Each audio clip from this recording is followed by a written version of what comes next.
Kinakamay po si Zulaika ni Sarah.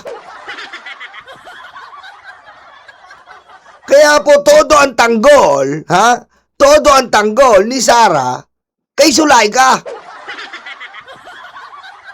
Okay? Lagi po sila nagkakamayan. At favorite nila si Yen Constantino. Kumakain sila sa KFC. Finger looking good!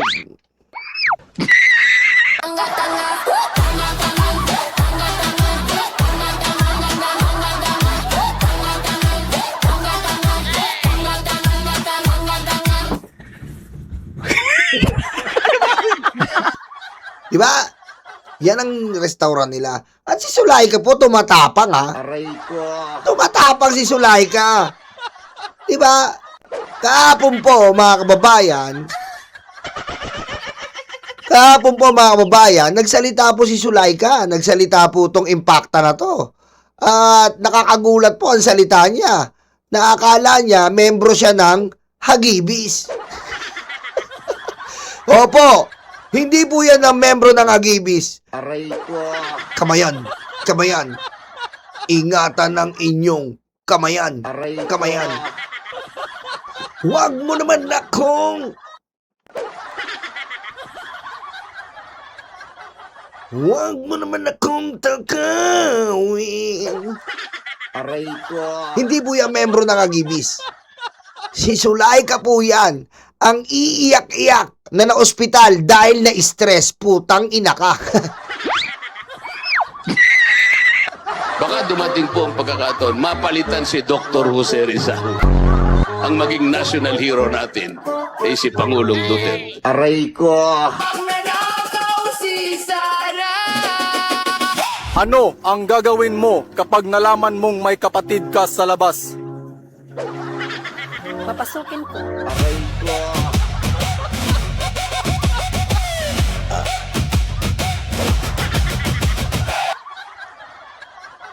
Diba?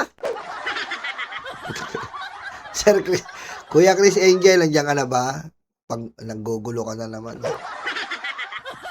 Ayan po tumatapang na naman to at ang bali-balita kaya nagpunta ng Senado, hihingi po siya ng gabay sa mga senador na abogado. What? Aray ko. Ibang klase po yung impeachment natin, no? Senador, abogado. What? Aray ko. Di ba pag senador po, judge? Pero as the impeachment goes by, we have seen so far, many of the senators seems to be a lawyer to Sara Duterte. Aray ko. Okay? They are really clinging and favoring Sara Duterte. What an idiot one. Aray ko. Okay? Yan po, nakita natin sa mga dumaan na 3 araw na hearing. Kitang-kita, angat na angat po. Tangan-tanga. Angat na angat.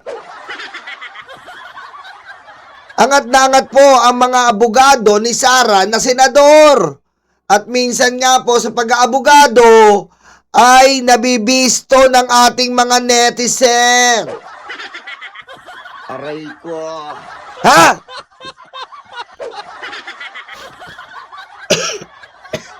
Ano, mabibinat ako nito eh. Aray ko. Daan-daan lang. Masyado naman tayong hyper eh. Mabibinat tayo. Daan-daan lang. Hyper na naman tayo. Mabibinat na naman ako nito. Sige, let us all listen to Hagibis. Aray ko.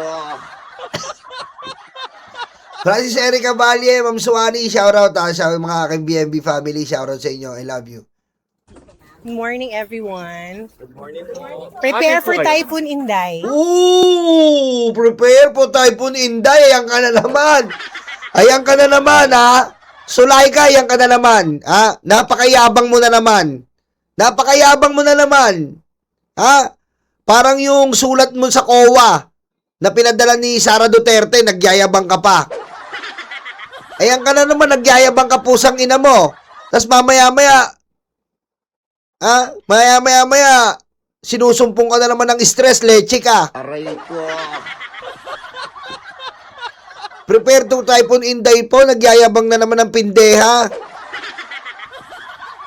Akala mo talaga matapang pagdating na naman po sa mga trial o hearing, putik mo hospital, gaga, walang hospital doon.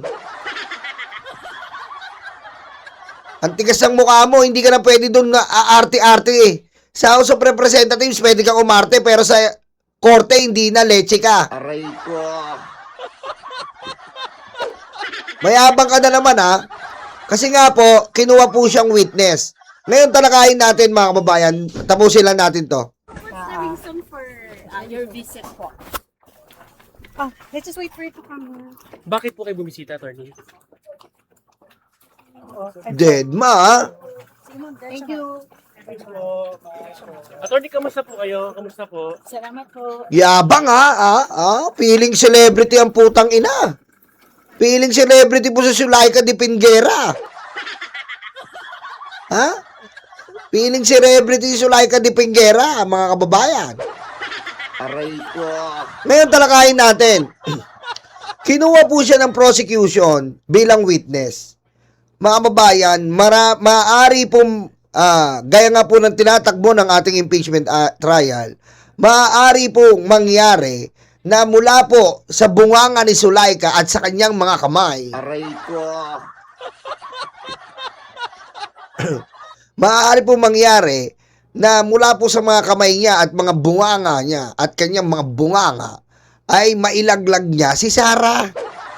Matatandaan po natin, mga karayuma, mga kababayan, dahil po kay Sulaika napraning si Sara Duterte.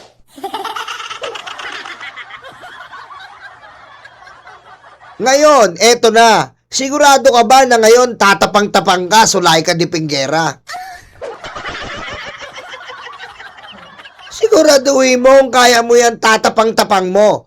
Baka naman pag sinalang ka ngayon ng impeachment trial sa witness stand, ay iiyak-iyak ka, peste ka.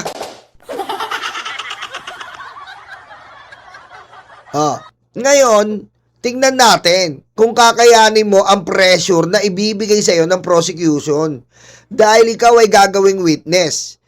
At tingnan natin kasi po magaling po yung mga abogado. For example, Ligutan. Magaling po si Ligutan, kitang-kita nyo po. Nilampaso si Mr. Objection na bandang uli naging Mr. Withdrawal. Ikaw talaga.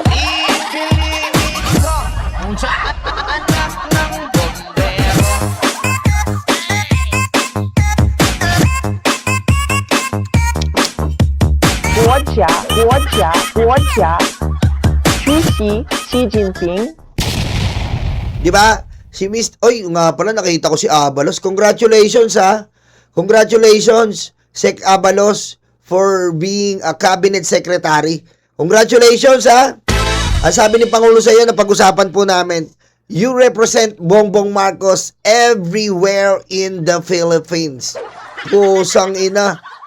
Mga babayan, ang bigat po ni Sec Abalos ngayon.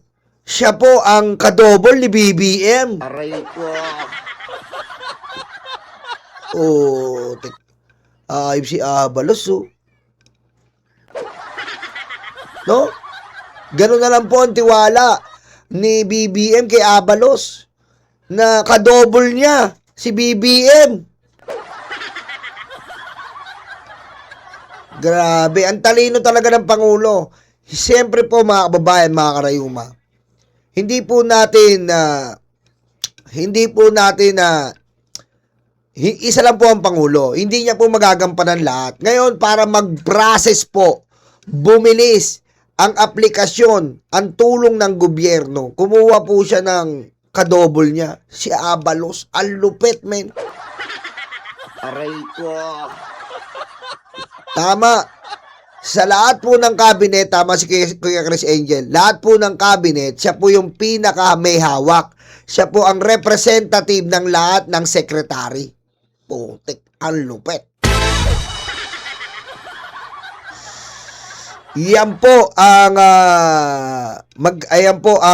trabaho ni Abalos.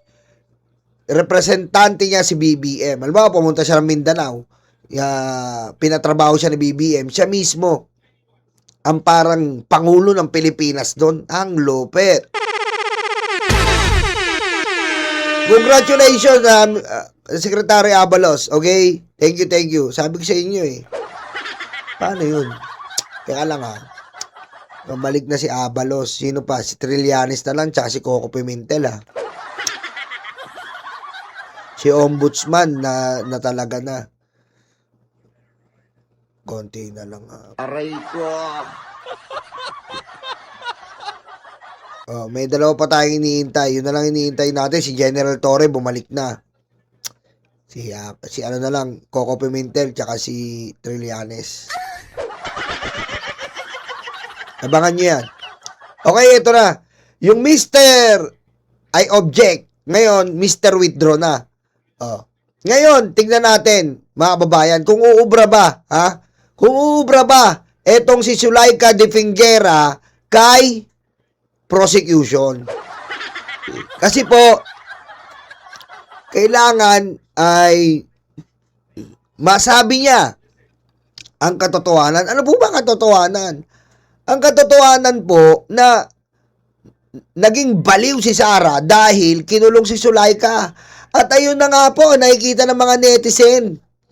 Diba? Ayun po yung nakikita ng mga netizen at yung mga abogadong senador ni Sara ay ayun na rin po ang sinakyan. Pati po ang abogado ni Sara Duterte. Ipinakita nila mismo si Sulaika. Parang nilaglag nila ang sarili nila. Diba? At mga kababayan, mga karayuma, although mamaya pa natin tatalakayin to, mga kababayan, mga karayuma, ang dami talagang tangan DDS. Pinagtatalunan pa rin yung video. Ito lang ang maikling sagot ko sa inyo, pusang ina nyo. Pinagtatalunan nyo yung video, clippings, snippets, timestamp. Ano bang ginamit ng depensa na video?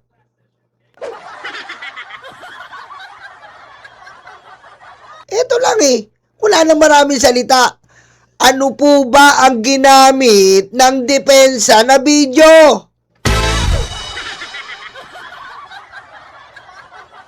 Ano? Aray ko. Napaka-basic, Mami Chris Rose. Napaka-basic. Ginamit nila yung video na ginawa ni NBI. So, sa korte, ano pong ibig sabihin nun? Naniniwala ang depensa na totoo ang video. Mga babae, hindi pa pwede yan sa korte. The fact they admit to use the video, Your Honor, Mr. Chair, they admitted that the video is for real. Aray ko. Hindi na to question kung sino si NBI. Hindi na to i-question kung ano yung timestamp. Hindi na to question kung ano ang highlights. Inadmit ng depensa yung video. Yun ang ginagamit nila, mga kababayan. So, naniniwala sila na totoo yung video. Kasi kung hindi po totoo, magkakaroon sila ng objection na, Your Honor, the video is not reliable. Ang video po ay hindi dapat paniwalaan sapagkat ito ay nirecord lamang ng NBI. Finish na to, mga kababayan. Kaya nga hindi na nag-redirect ang prosecution. Ayun po ang pagmi-meeting namin. Mga kababayan, pag hindi nyo ginamitan ng utak yan, laglag kayo dyan. Nag-meeting kami nila Luistro.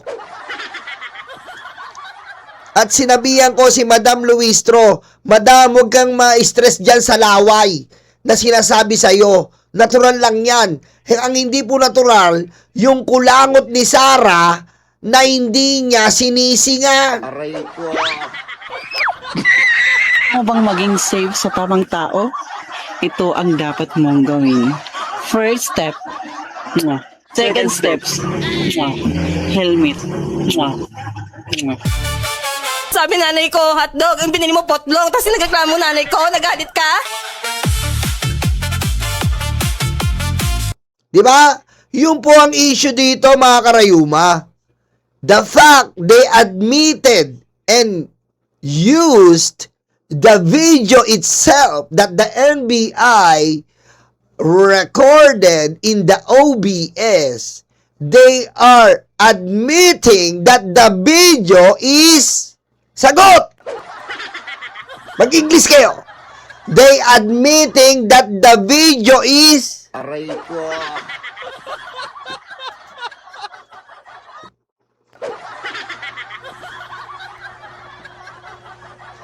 that the video is true. Diba? Sinabi nila na ginamit nila yung video kasi kung ikaw po ay nasa korte, hindi mo gagamitin ang video ng kalaban mo. Sisiraan mo yan. Pero ang depensa po, ginamit nila ang video. Ibig sabihin po, naniniwala sila na ang video na yon ay kapani-paniwala. Mga kababayan, di ba?